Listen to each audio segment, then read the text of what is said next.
Student, इस question में दिया गया है कि दो वेक्टर ए और बी का मैग्नीट्यूड बराबर है, साथ ही साथ ए प्लस बी का जो मैग्नीट्यूड है वो ए माइनस बी के मैग्नीट्यूड का n टाइम्स है, तो ए और बी के बीच का एंगल पूछ रहा है।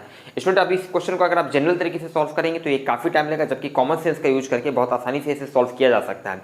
देखिए, अगर n का वैल्यू हम लोग 1 लेते हैं तो n का वैल्यू जब 1 लेंगे तो उस केस में क्या हो जाएगा, a प्लस बी का जो मैग्नीट्यूड है वो a माइनस बी के मैग्नीट्यूड का बराबर हो जाएगा। और ये दोनों का मैग्नीट्यूड कब बराबर होता है, जब a और b के बीच का जो एंगल है वो 90 डिग्री होता है। तो अब चारों ऑप्शन में आप देख लीजिए n का वैल्यू 1 रखने पर किस एंगल का वैल्यू 90 डिग्री आ रहा है। देखिए यहाँ पर जब n का वैल्यू 1 रखेंगे तो ये अंदर वाला जो टर्म है ये 0 हो जाएगा, तो साइन इनवर्स 0 कितना हो जाएगा, 0 डिग्री, क्योंकि साइन 0 डिग्री का वैल्यू 0 होता है। उसी तरह यहाँ भी देखिए n का वैल्यू जब 1 रखेंगे तो ये अंदर वाला टर्म 0 हो जाएगा, तो साइन इनवर्स 0 मतलब ये 0 डिग्री। कहने का मतलब बहुत ही क्लियर है कि ए और डी ऑप्शन आपका नहीं होगा, क्योंकि n का वैल्यू 1 रखने पर एंगल 90 डिग्री होना चाहिए। अब ये बी और सी में आप देख सकते हैं कि दोनों ही केस में ये अंदर वाला टर्म जो है ये क्या हो रहा है, 0, तो cos इनवर्स 0 90 डिग्री होगा। यहां भी अंदर वाला टर्म 0, तो cos इनवर्स 0 90 डिग्री। तो अब इस दोनों ऑप्शन में से ऑब्वियसली आंसर बी होगा, क्योंकि आप समझ सकते हैं कि जब इस इक्वेशन को हम लोग जब सॉल्व करेंगे तो इधर भी क्या होगा, root under a square plus b square plus 2ab cos theta, आप समझ रहे हैं। उसी तरह इधर भी स्क्वायर रूट आएगा